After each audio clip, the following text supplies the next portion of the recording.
रतन टाटा जी हमारे बीच नहीं रहे, ये बड़ी दुखद बात है। और मैं सही पूछो तो ये कभी नहीं कहना चाहूंगा कि वो हमारे बीच नहीं रहे या वो हमारे बीच आगे नहीं होंगे। रतन टाटा और एपीजे अब्दुल कलाम साहब ये वो शख्सियत है ना जो कभी खत्म नहीं हो सकते, जो कभी जा नहीं सकते। ये हमारे दिलों में हमेशा राज करेंगे। हम अपने बच्चों को इनकी कहानी सुनाएंगे। ये ऐसे लोग हैं जिनका कभी कोई विरोध ही नहीं हुआ, न जातिगत तरीके से, न व्यवसायिक रूप से, न राजनीति के तौर पर कभी इनका विरोध नहीं हुआ बच्चा। तो जिंदगी में एक इंसान, देखो हमेशा कहा जाता है ना कि जिंदगी में एक ऐसा इंसान बनो कि जहां पर समाज में खड़े हो तो लोग तुम्हारे बिना महफिल सूनी समझे। एक ऐसा इंसान बनने की कोशिश करो। हम लोग किस होड़ में लगे, सर मेरा ये भी एग्जाम निकल जाए, मेरा ये एग्जाम निकल जाए। संस्कारों का क्या? संस्कारों का क्या करोगे? कहाँ लेक्चर होती है? संस्कारों की क्लास कहाँ चलती है? आज तुम लोग किसी को भी कुछ बोल देते हो, मैसेज कर देते हो। समाज में शादी के पीछे जितनी बारात जाती है और मरने के बाद जितनी बारात जाती है, तो तुम्हारे मरने के बाद तुम्हारे अर्थी के पीछे चल रही भीड़ इस बात का प्रमाण होती है कि तुमने जिंदगी में क्या कमाया है। और मैं हमेशा बोलता हूं कि अपनी इंसानियत इतना जिंदा रखो, अपने व्यवहार इतने अच्छे रखो, दूसरों को मान सम्मान इतना दो कि लोग तुम्हारे बिना अपनी जिंदगी कभी पूरी समझे ही ना। तुम नहीं हो जिंदगी में मतलब जिंदगी अधूरी है। और ये याद रखना कि तुम और कुछ दे के नहीं जाओगे। किसी को कुछ बोल दिए तो क्षण मात्र के लिए खुशी मिल जाती, देखा साले की उसकी औकात दिखा दी। लेकिन जब परमात्मा तुम्हें तुम्हारी औकात दिखाता है, तुम ऊपर मुंह के करके कहते हो कि भगवान मैंने किसी का क्या बिगाड़ा था। क्योंकि जब तुम बिगाड़ रहे थे तो अपने बाहुबल, अपने पैसों के नशे में चूर थे कि मैं यहाँ का लोकल रहने वाला हूं, मैं ये कर दूंगा, मैं वो कर दूंगा। तो every dog has a day my dear.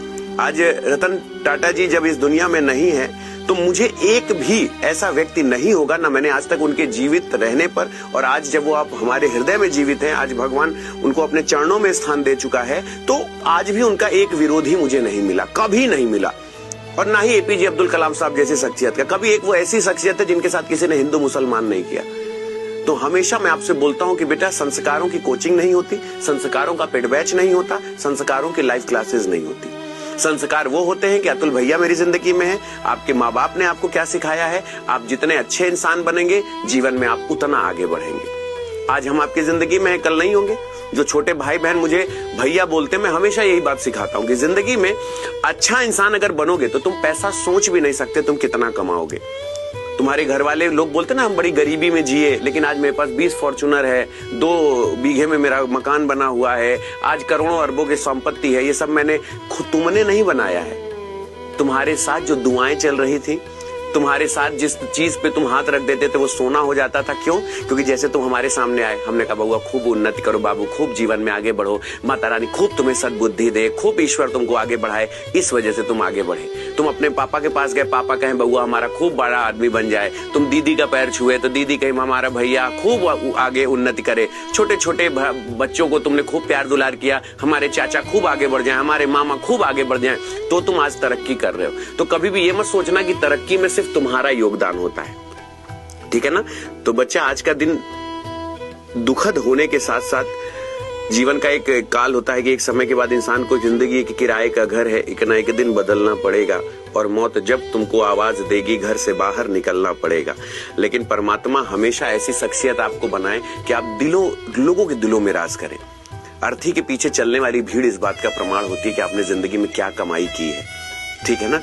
तो बाकी आप लोग खूब मस्त रहो, खूब उन्नति करो, जीवन में आगे बढ़ो। आइए आज फिर से आगाज करते हैं, कुछ अच्छा सीखते हैं। और मेरे साथ हो तो कोशिश करना कि एक ऑनलाइन ऐसा भैया तुम्हारे साथ है जो हमेशा तुमको एक अच्छी सीख देने के लिए, जो मैंने अपने माँ बाप से सीखा वो मैं तुमको सिखाता रहूंगा, ठीक है ना। कम से कम एक दूसरे के साथ हम रह के अपना जीवन अच्छा नहीं जबरदस्त करेंगे, है ना। माँ बाप को भी लगेगा कि हमारा बच्चा सही हाथों में है ना, चाहे लड़की हो चाहे लड़का। चलो।